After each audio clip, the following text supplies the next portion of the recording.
so ede amayen eno na brason se nuanom yenu yesin kundwa ewo ho na afi ye bekan ede emamo na se ne anwoma esi ekọ no dia enda kwakoye fiade na nsema wodo bebre no a na abobo ede aba nsemi bia bete wo ye kase no emu Ghana mampeni ekọ kasa ye ewo eye endrada ya fo fida ye di ye dum ode nsema wodo bebre no na atu eja ene na ye de ani akire mu ewo Ghana bonten so dia edom bebre na na kasa ede afa ye fa ahudie no eho Ora Philip Bockman enso edin sembi atu eja ochemu a won asabi wodo won fodo for the galamse no obesra Ghana mampeni se onyi sankofo no emfimfiri adeduasi wa ye kase yi mu obeche se Ghana mampeni ede ensembi atudwa asante mante musuafo abomoden edidwumedie bi ahehye so endrada na ya fo fida ni na ne se wo siesie asante mantam no emu Ensuyiri bi ayiri ewo ahafo chese asese niema bebre pa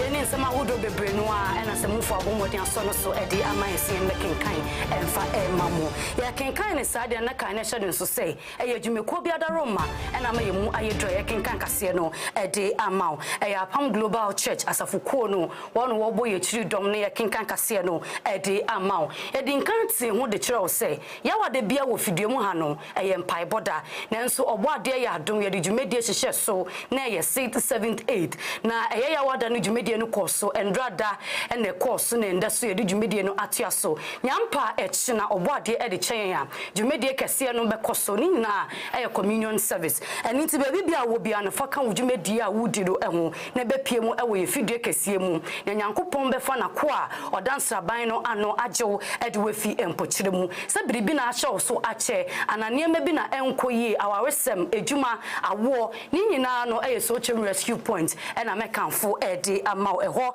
na atene kese no ebutuo ahonwa betumi afrem penimfo ewo so 0249669993 0249669993 ana 0540378282 0540378282 na ni penimfo acheche enkomo ye blaze life ewa Apam TV Ghana obe like wa comment wa sanso a share ede amaye akenkan fo no me nana ama Fordjour mene ke chire nua nana ya Sikapa ye nana ya honkombra na ye ba ye bedon sem no emu esuko ede ama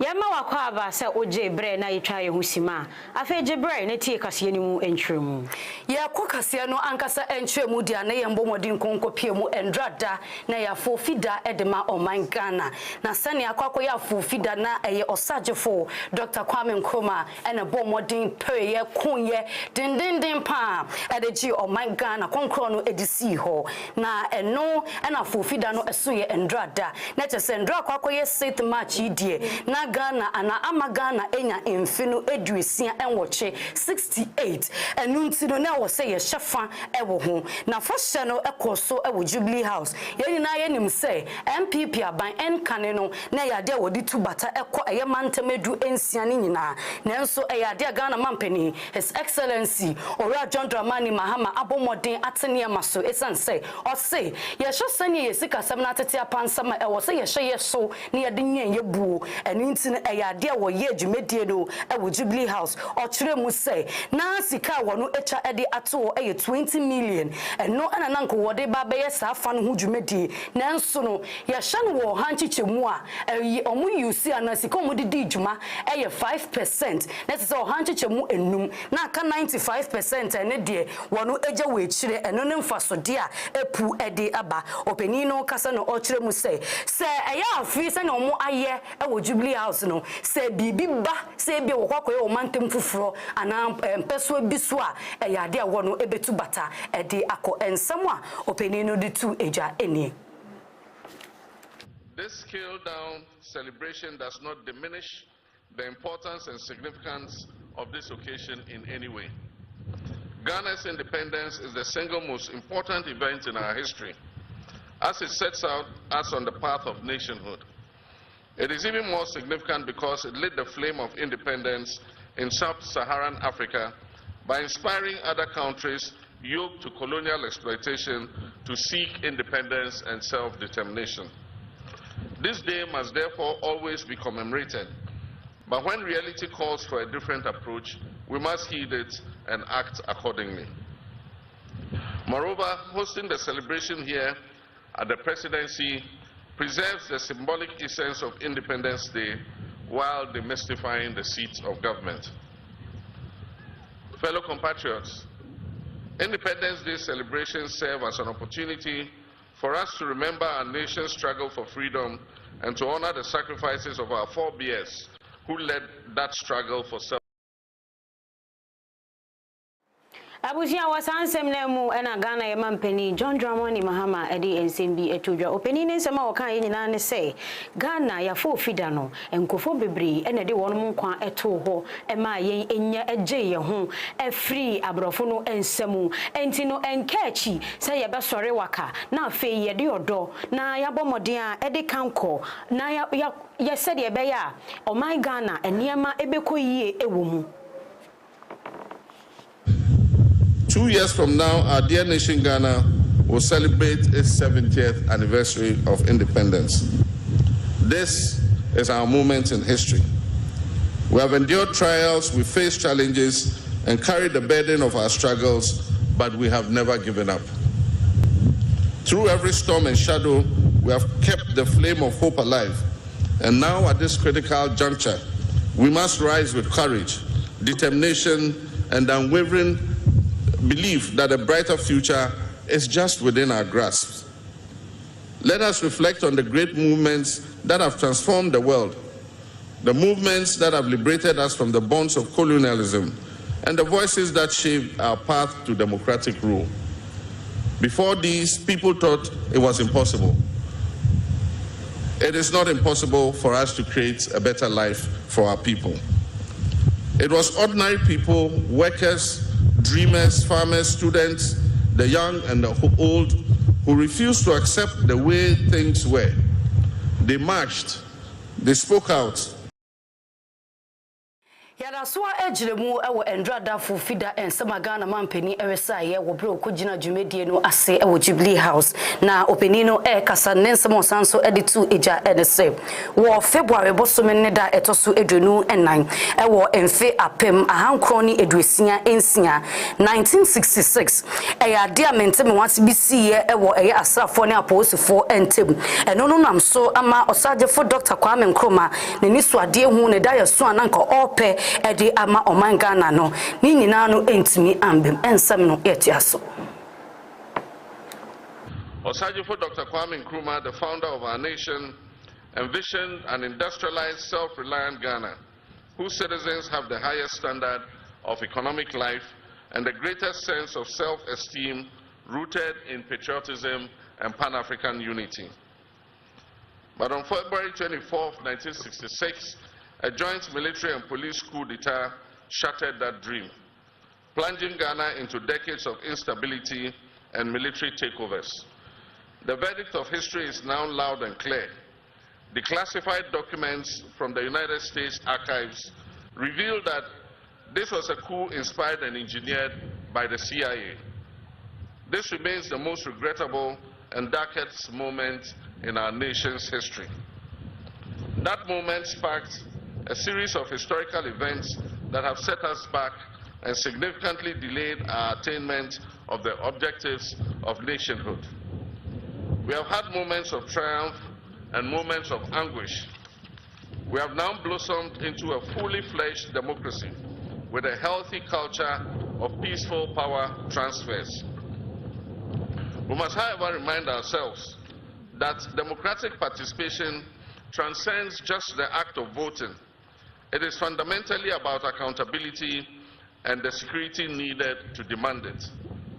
It is about safeguarding the people's freedoms and rights and fulfilling the promises of socio-economic prosperity enshrined in our founding document.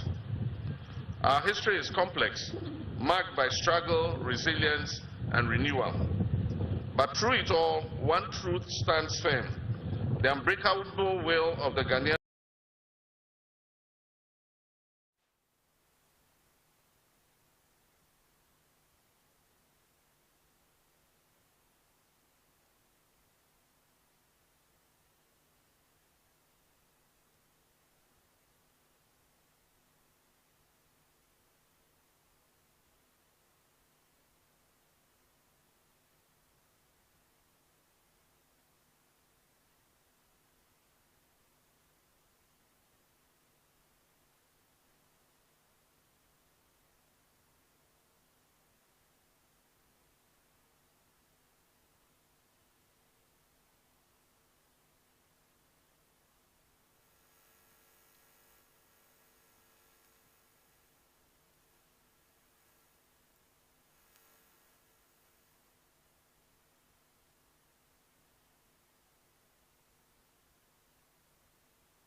based on fiscal discipline and living within our means. We're striving to expand our economy to yield prosperity for all. And to do this, we must look within and make sure that we're raising revenue domestically. This administration is working to implement the 24-hour economy program to ensure that our economy never goes to sleep. This will allow us to create the necessary job expansion, boost productivity, increase our exports capacity and trade footprint, and also reduce our dependence on foreign aid. The US $10 billion Big Push initiative will also modernize our infrastructure. It will create jobs, it will stimulate local industry, ensuring that our development is driven from within rather than funded from outside. Agriculture remains our biggest opportunity to reduce import dependence. So ejinemu wendro adwumede ekoso ewo Jubilee House na Ghana mampeni eni mpenufo titiri pa na ebepie mu ewo eye dwumede no ase nkane eye Ghana mampeni orana na adodanko ekufu ado na afi mpenufo ahodo bebrenu a ede wono echitai ni wono enonyam ebeta eye dwumede ru echi na eye Ghana manche ni takite kochu ono so ebepie mu ewo ho ni nyina eni se eye Ghana fo fidentiri na wo mpenufo ahodo ede wono enonyam ebeta eye dwumedie no echi na sene dwumedie no sikon eyefe eyakondo na afi iniama hodo bebrenu na ekoso na eye enkoda wo no ebekasa ye ewo eye wo be resa anwensem ene iniama hodo de gumbontene eso no na etiripo a edaso ene nation building and national development ene ntin we eye etiripo a na eda wo no anwensem na working kind no eso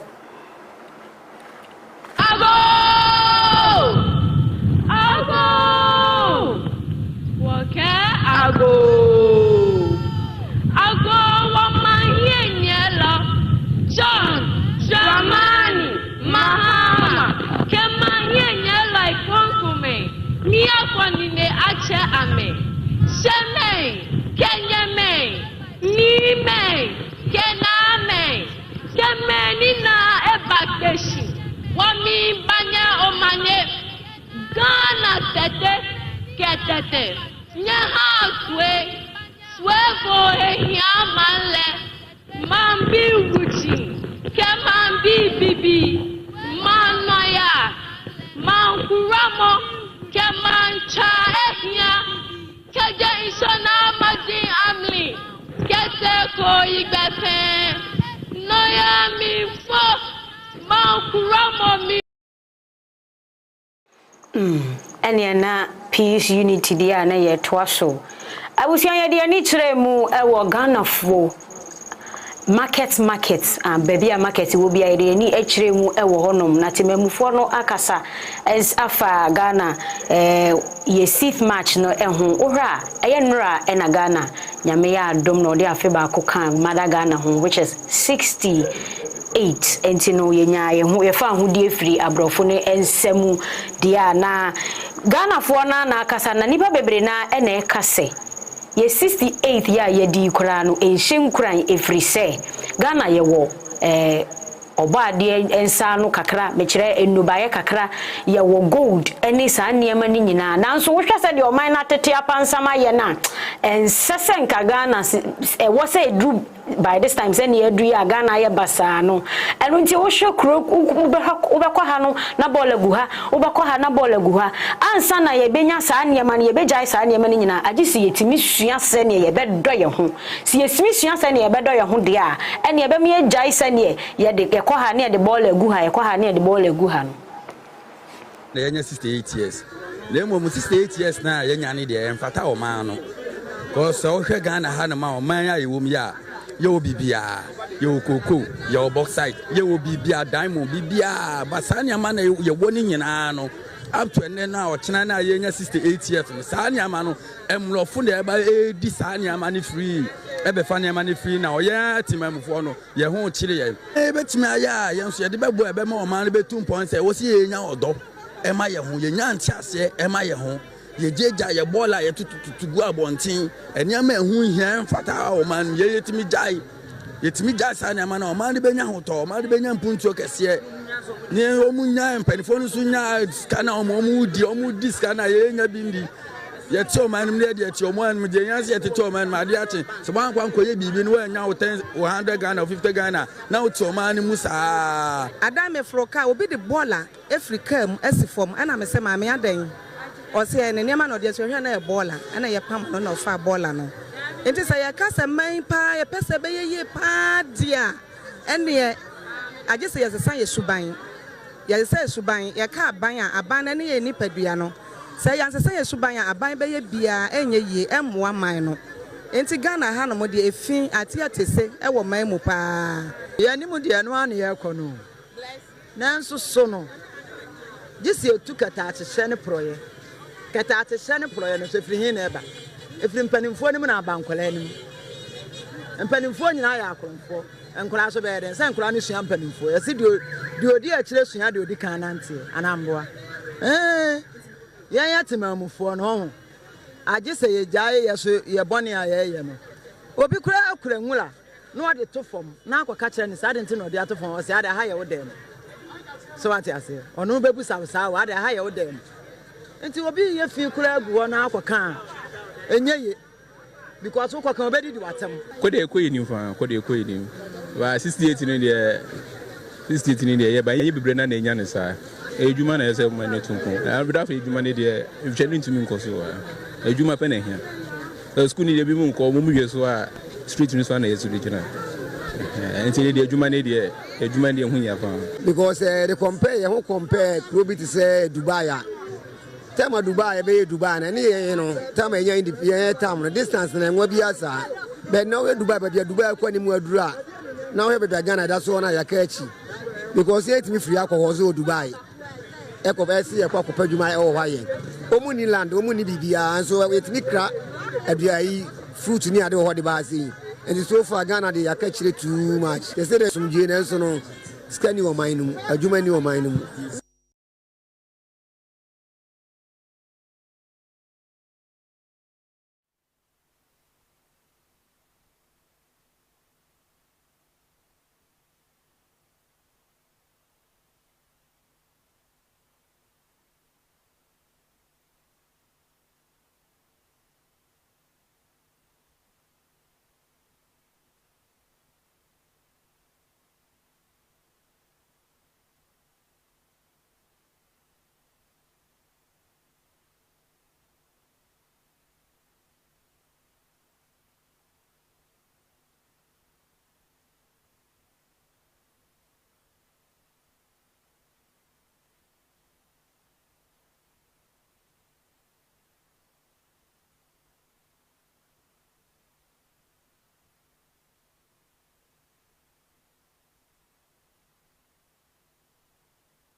happy anniversary.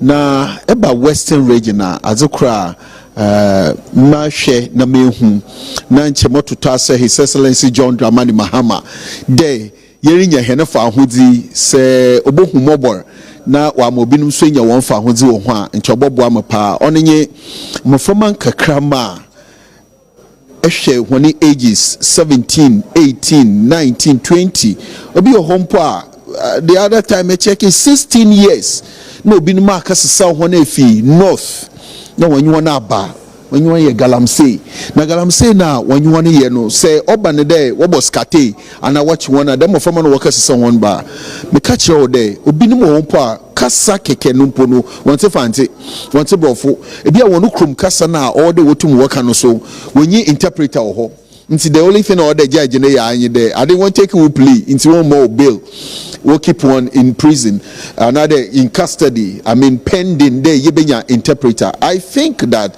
it is, even though Mofaman have been caught there they are alleged there wicked born, you know, unlawful mining, illegal mining, whatever, but looking at it, you know, I think that the rights of the children must be protected. The youth, you know, one rights must be protected. In that vein, you know, in Chame what to say president. The Mofoma, Wofifi Mbiambia, Wakas so what you want about Western region. Now when you abano that is what one by Galam say, what you wonder where Galam say, no gumnum. Kabano one respite kaka.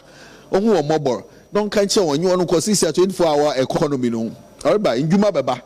Nyama beba nsi she bebre na wodi kwanum apprenticeship yi na adini na mafama no wasan ko wonu kroma we can even we are on a car mama paying na kan when you want to go back to their families me gidi de obobo because many of them are languishing in jail.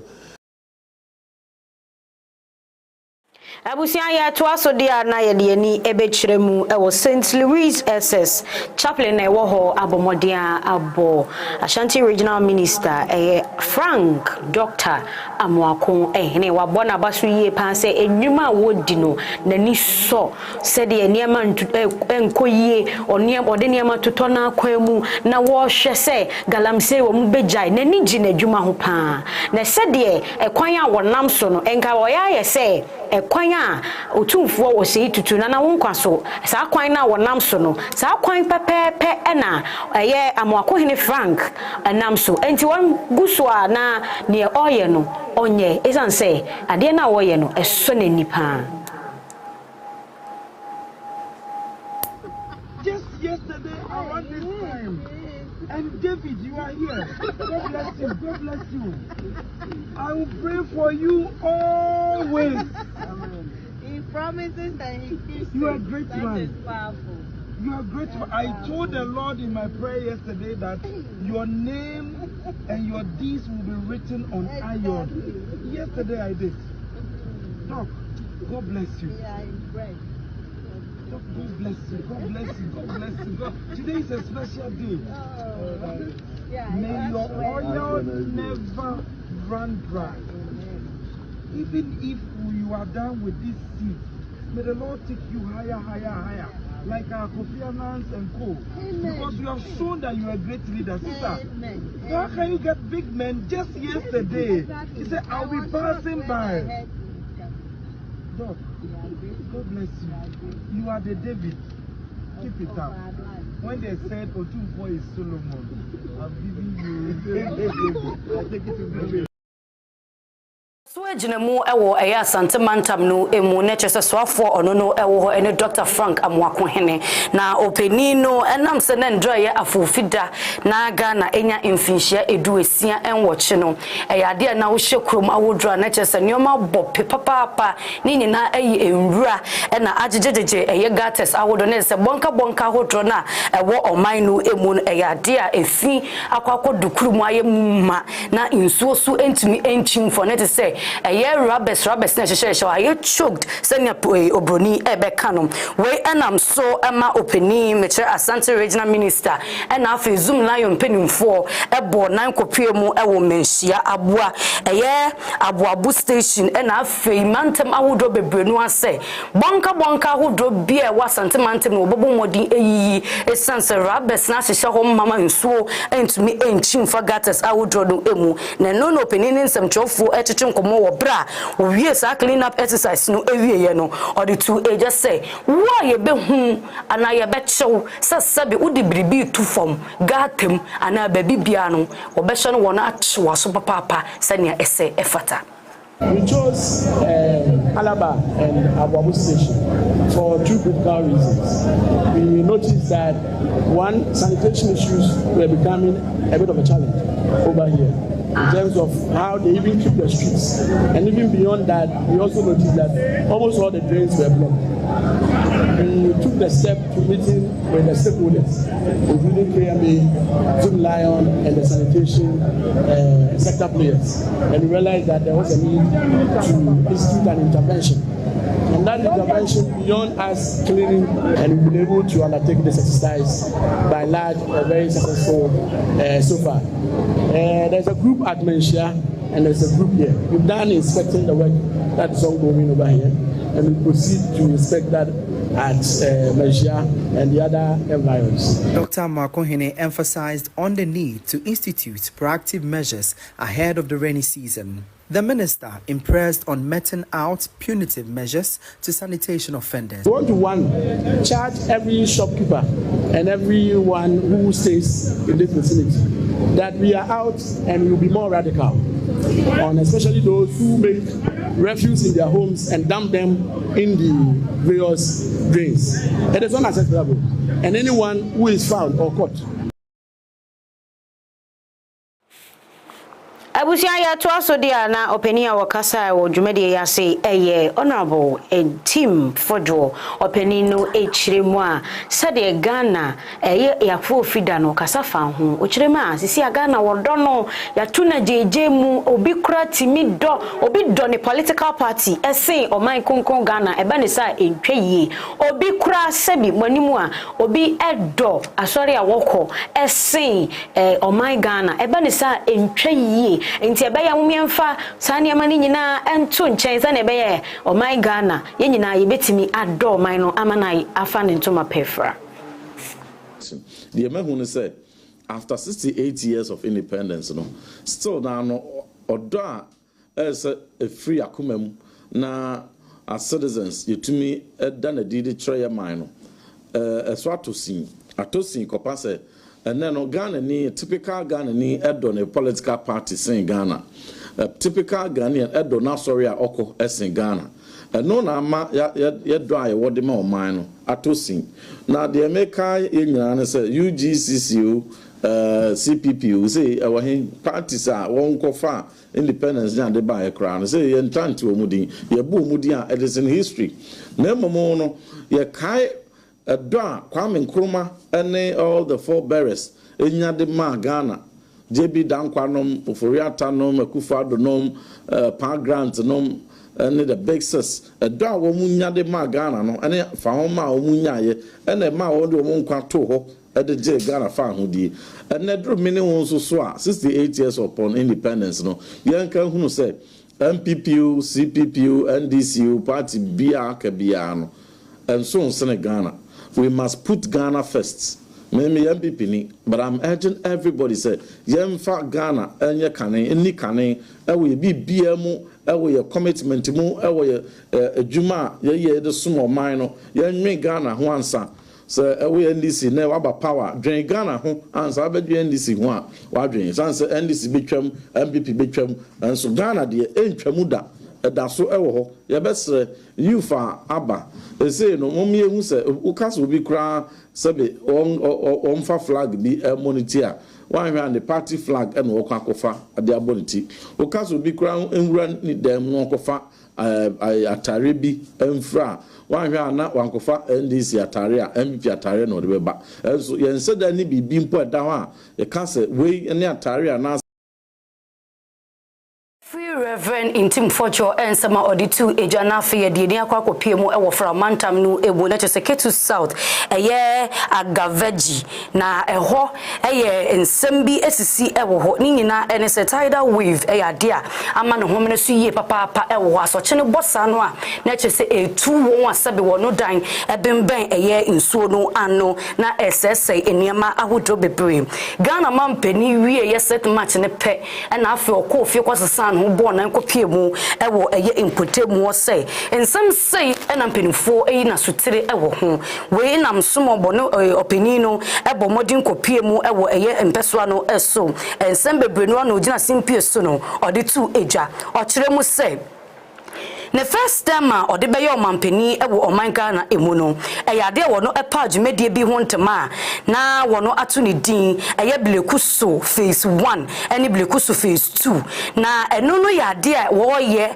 na aboa ma e ye nsuo no sani echi e de ba nkofo edan emu no e betumi ejai na just see defense na eno no peni no e kyeremu se wo bra na yo mampeni no phase 1 no contract na contractor ye de sa contract ne ma no e yade bo modin ewie dwumedie no na phase 2 na wosanka wo ye na nka nkofo bi su enya so mfaso do MPP aban ne baye no obeto sa eye phase 2 no ajeje mu eno no nam so ama nkofo sabe wo no ebre eninti sania waba no eya ode hyehyɛ ye gu akwemu hwe benya mpa echina Dr. Kesel atoba forcing a ono no ye man photo sanfo ebekwa kopie mu omra hye be fie na fe no eye budget no akwa kenkan e de akyere eye mrahwebedwafo ne timemufo eni ti senya akwa ye no okwa one Dr. Kesel atoba forcing be din kita ho na fe wo no etwa sika botene e de ahyeble so phase 2 no emu senya ebebo mo no etumi apɛ ohaw no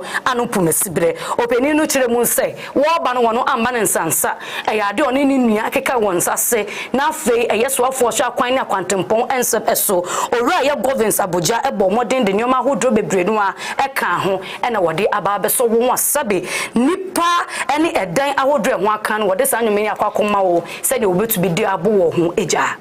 They came and they have made the assessment and they're giving us a comprehensive report of what is happening here. 51 households have been affected and 300 people have been displaced and 80 meters of the coastline has been washed away. Now, when Chief was speaking, he touched on what the issue is. We started a sea defense project called Blekusu Phase 1.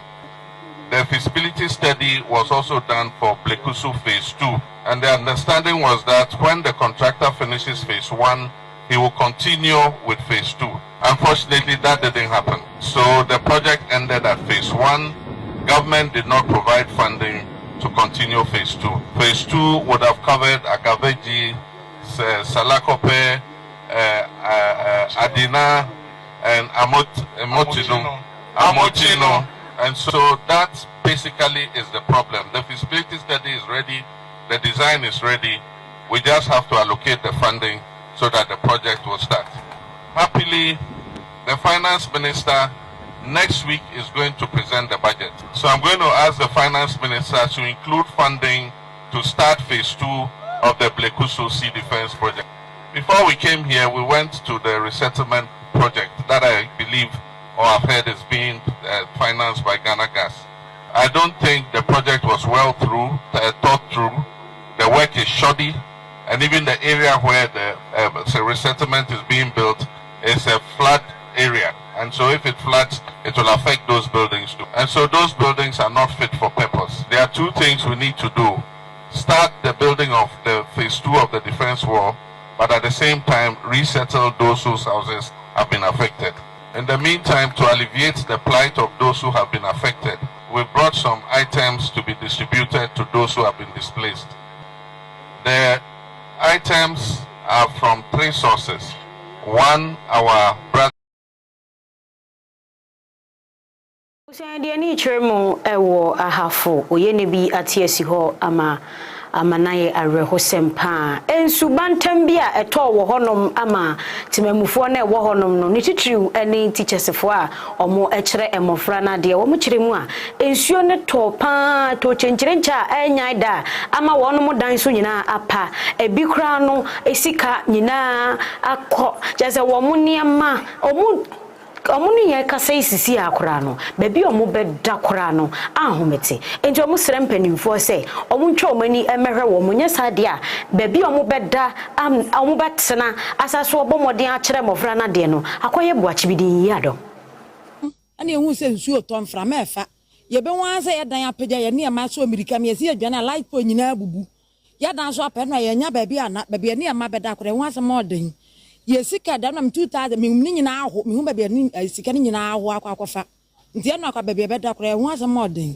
nti yesra aban ene MP ni aboa fa so mama meboa nya sa aplemedi mama ya ya mobo o mama meboa ya asem ya de hu ya ne se dan a ye teachers quarters a chechefo no edam no eso apa amadan no efa abu other rooms no so de chance no atete kora je se oye no hwea enye yi nkwasem ni areho imprempren entade a ye be sempo ayede ye entade nyina asai ye document ye certificate ene ye TV ni ye nioma de nsuo no afo ni nyina ma ni nyina asai say ya permanent teachers quarters mo teacher for ye ho akire pa ye ho akire if say do de ye no na hafo mante munsam na fe ye ho mekase no somratiawa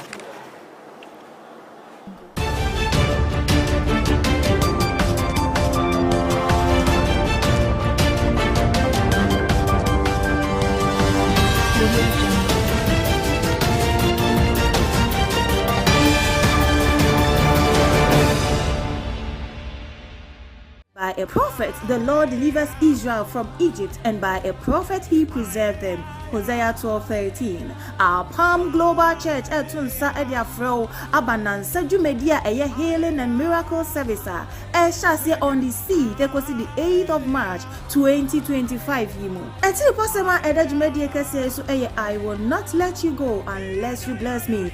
Genesis 32:26. Niejumedi kese esini nanso yankasa ye papa the global missionary evangelist papa ni Ajeman mission coach 1 kaise jumedi kese ekoso ewa apam fie so tuom rescue point junction anopebia wabra abo nonsia enefa pepepe enyi wo hu emfri mesanse nyame nam na koa ene na difo so ebekasa ato wabra abo so a ensencheni ene adansi a wundi bida ene beba wabra abo mu hene so ema mi ebio se nyame ya adoma on the 8th of March, memenda ye dijumedi ni nyina eba na wiye no. Communion kese pa ebe koso esanse nyame enam ni moja ohwiegu ewo Calvary ne so no ebe sili yen ayaresa na afensu ya dance die edimu. Afen so shanen so ema mi bio se so pese u register anase ope akwankyere anase bia ye dijumedi ni nchechemu bia obetumi afre 0249 669993 anase 0540 378282. Apam, we serve a living God.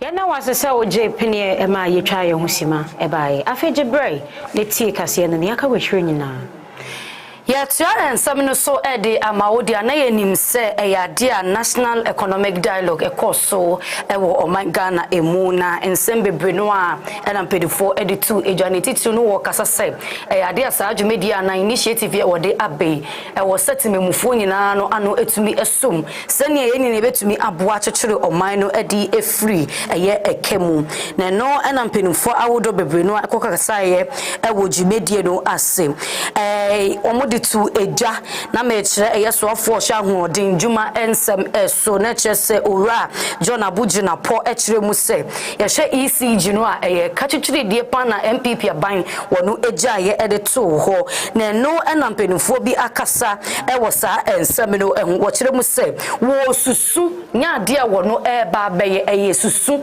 ena wo susu se enke hu be hia sanka wo beto ECG Volta River Authority meche VRA ena aspe asoya hodro bi senia ke beboa ama eka ne betumi eyi efiri ho. There's a social expectation of ECG and NETCO by government to supply electricity affordably to lifetime consumers in low-income households. Obviously, a social policy has got a social cost. Somebody must pay for it. And we believe the vulnerable must be protected in one way or the other. And that means that if we have a fair estimation, then that should be a budget line in the budget, which then will cater for the subsidization.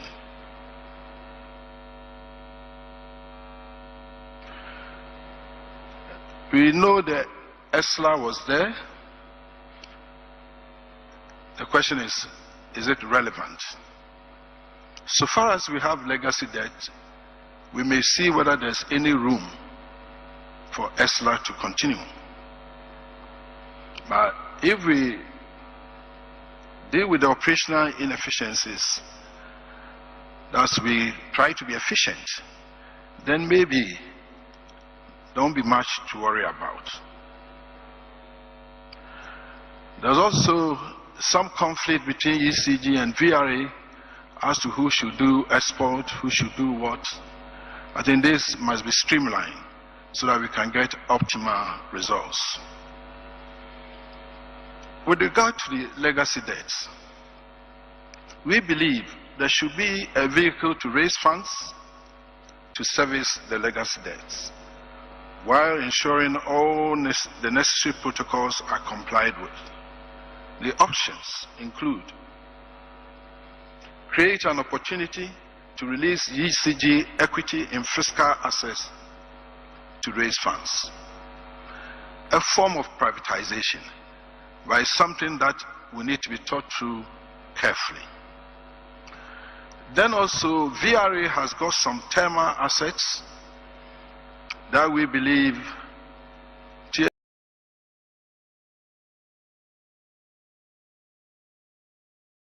Owura Kwame Abuja eneye Minister of Road ohwe ya kontempon eso enu nti se ekwan bi anchew bi ewo so a opani no ena Ghana for etomane na otomane bia ekọ bono opani na kasa wo kiremu se nsawom kwan na fiti mretenten omuka asa wo mo ya wo mantumi anya no aban na ntumi anya aban abesen kọ no ntumi anya no omo behwe anchew kakra bi ena aba okiremu a sikasem ena ho akwatwa nanso Ghana mampani ahyebo se ekwan ne de omo behwe na omaye enu nti wo mo besere contractor fo a wo mo gi djuma ni this time wo mani asese empo se sikakura ni ho a wo mo hwe na wo mo nya kwan no nkakra na sede sika ewo ho no ma omo etebris card ma wo mu no sede sika ni wo no omo hwe na omo nya kwan no sede be ya infuturo no kra omo de nsuo ni begu so omo de nsuo begugu kwan no so a na osere omo se wo firi ho a wo kọ no hwe ana contractors for no omo anya ise ni omo de nsuo egu akwantempon de so no eba ne sa timamufuo no ebe ba omo nkaye ama omo hunu se adwuma a wo de hye wo mo nsa no omo anye. They've run out of money. We are not expecting them to be working at the same pace as if nothing is wrong. But the fact that they were almost non-existent on the site, and today we can see some of the things the public were complaining about have been done. One of them is their inability to water the road to reduce the dust. Today we can see a lot of watering going on. We can see a lot more scarifying and reshaping and rolling going on, which means that at least the surface temporarily will be better than it is. That is what we are asking them to continue to do until a significant amount of payment is made to them. We are not saying that without money they can continue to work at the same pace. But as long as we are still yet to get to a point where we've gone beyond the 90 days period, I think they should continue to do their best to make sure that the public is comfortable with, at least the public is aware. Godfrey Sedu akasa ewo mrashibedwa efie ni nyina no efa eye State of the Nation address Ghana Mampeni His Excellency Ora John Dramani Mahama edikotu eja ewo ho oman ne bobre no na wono eye ntise debate obi abeka dwen ede afa eho na no peni no kire mu say efa no koko board ana koko ho nsensem no ka chichiri die ni MPP aban ni eja dweto wo pa ene ntinsam Ghana Mampeni beken kan oman ne bobre no ode tu eja efa In all these debates about the macroeconomic indicators, etc., there's one truth. Is it not true that the past government left this country with $721 billion Ghana cedis debt? Is it not true? That is true. Is it not true that President Mahama's government in 2017 left $250,000 in the sinking fund? That's true. $50 million in the sinking fund. It is true. Is it not true that when Akufo-Addo government was leaving, cocoa sector rose alone accrued a debt of 21 billion Ghana cedis? That's true. Again, is it not true that when the Akufo-Addo government was leaving power, it left a cocoa sector debt of 32.5 billion Ghana cedis, and that by September, we will be due to pay 9 billion Ghana cedis out of that? Is it not true that production of cocoa actually reduced? Ye gusua ejinemu ewo mrashebedwe fie openi a wakasa ye MP for Tamale South edi a wojeso ma edrusu openi na sama waka nyina ni se afi de Ghana for atadwe yatede ne esan se ye mebunu na omukọ ye private university public university no omobebo modern ade etwa sikabi ede amom se de be ya omu ebetimi ede asupporte omu 5 PhD enunti no wo ye 5 PhD student bi ade a ene na wato adi ompanifo ekwa asetena debate na se no ena openi ede tudwa wasanso kire mu se ene na new local scholarship no mu eba be ka ho abebehwe ho asem aka enunti na ne atadwe yatedene. Mr. Speaker, on education we remain committed to expanding access to quality education from primary to secondary education. All the abandoned GET Fund projects in your various constituencies, various universities, with an uncapped GET Fund will receive substantial investment in getting all those uncompleted projects completed. I'll work with the Minister of Finance to uncap GET Fund. We will introduce digital technological hub in the provision of higher education from pre-tertiary level. Mr. Speaker, this year, every public university will get fund support to support 5 PhD students under a new local scholarship secretariat initiative.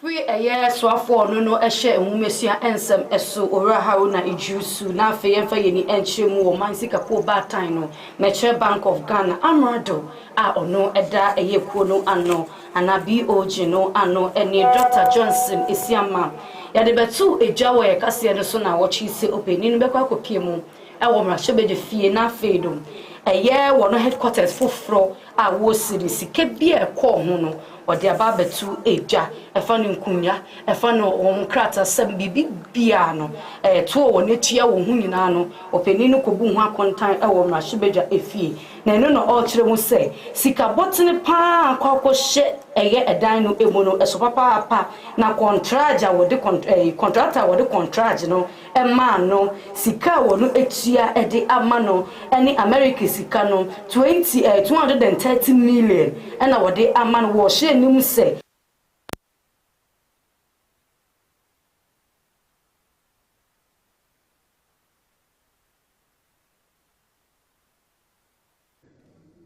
Mr. Speaker, in 2020, the land was acquired at West Ridge and I am informed that a competitive procurement process that was approved by the Public Procurement Authority led to the selection of Mr. Goldkey Properties Limited as the contractor under a turnkey arrangement.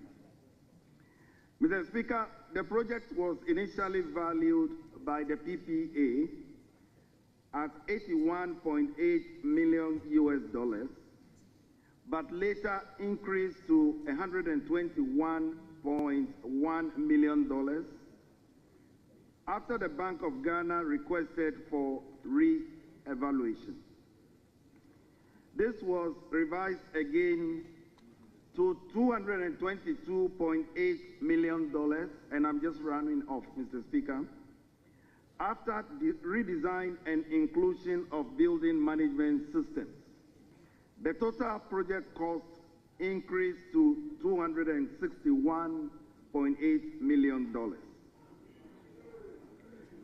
Mr. Speaker, as of February this year, a total of $230 million approximately has been paid towards the project, with an outstanding balance of $31.8 million to be paid to the contractor.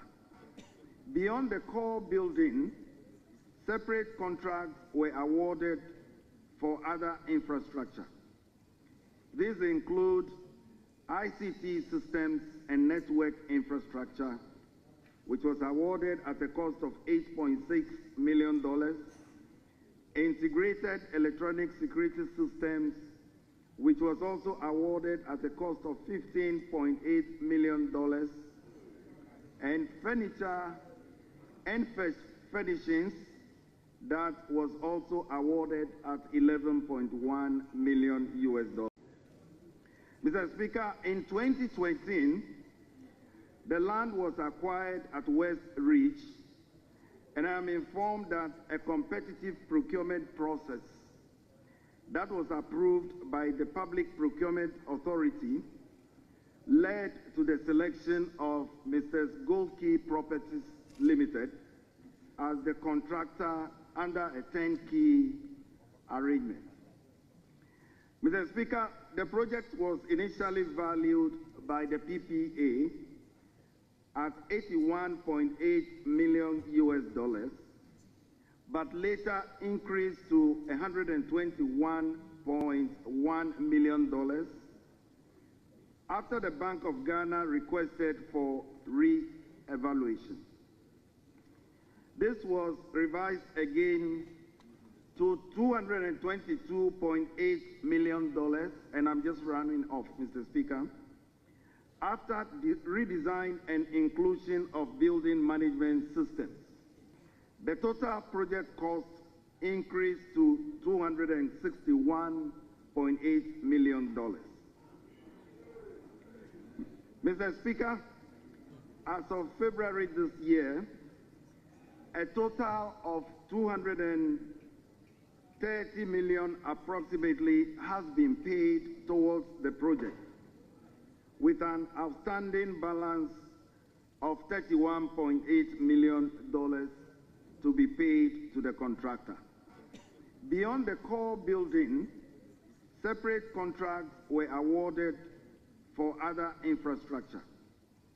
These include ICT systems and network infrastructure, which was awarded at a cost of $8.6 million, integrated electronic security systems, which was also awarded at a cost of $15.8 million, and furniture and furnishings that was also awarded at $11.1 million.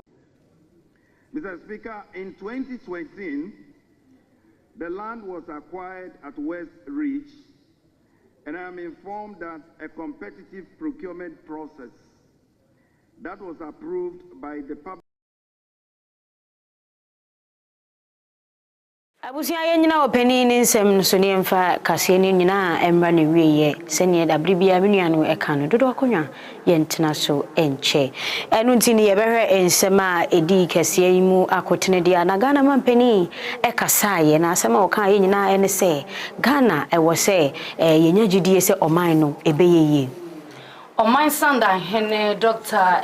Johnson esiama ebomodin kopiebo ewo mashebe de fie oman ne bobre kotuja ani ade ani etwemu ewo ahafode a ensu botini bi pa tentele butele ato ama mebu na ewo honom baabi omude omu beti betokra wo munya agavaji ewo eye framantam no emu na eho na eye nsuo sani asoche de boy be fie no ade asese eye enkofo edan na desadan credo nu ba kon na ase na fe nipa 300 enya baby ending Ghana mampeni excellency John Dramani Mahama Bognan ekopimo ensem bi kan we ensem yi ho na meniminu aba ye je pene ede kase ni nyina ebremu mesremu ye bekodia na mesre wo se Nyankopon ya adomo chena edwumedie healing and miracle service no me pacho ehya ase esem amoni tua eye na anu nra ena nso ye de koguye nyame ya adomo chena so aka last days se na ya mutaka no last days are dangerous